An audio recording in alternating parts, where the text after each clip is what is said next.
भोजपुरिया समाज जिंदाबाद हो गए। शिव कुमार बिक्कू और पवन सिंह के पहली बार मिलन होल बा वो रांची में। ये बड़ी अच्छी बात कही है।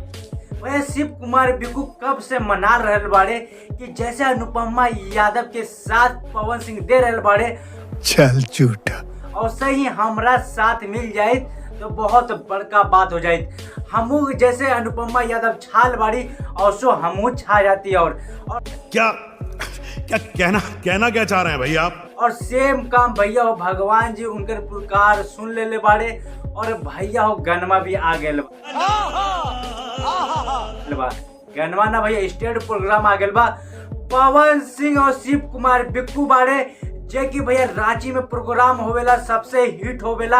और भैया हो का कैसन गनमा कहले बाड़े एकदम पवन सिंह के लिए पहले स्वागतम कहले बाड़े।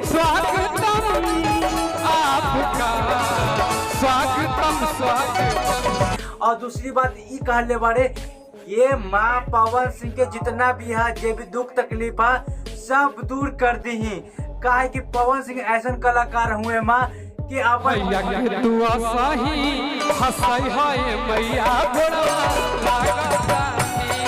भोजपुरी इंडस्ट्री में ना पूरा भारत भर में नाम छा रहल बा पवन सिंह के, और अपन भोजपुरी इंडस्ट्री के भी एकदम नाम छा रहल बा।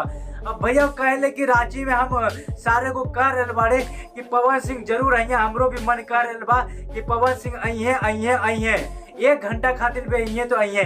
एक ही वो गनमा कही पवन सिंह आई है। भैया पवन सिंह अले, पवन सिंह गाना कहले बाड़े और पवन सिंह भैया बहुत अच्छी तरीका से बातें कहले बाड़े। और दूसरी बात यह है भैया पवन सिंह अले तो अलग बात है जब पवन सिंह के और स्वागतम कहले बाड़े शिव कुमार बिक्कू जी।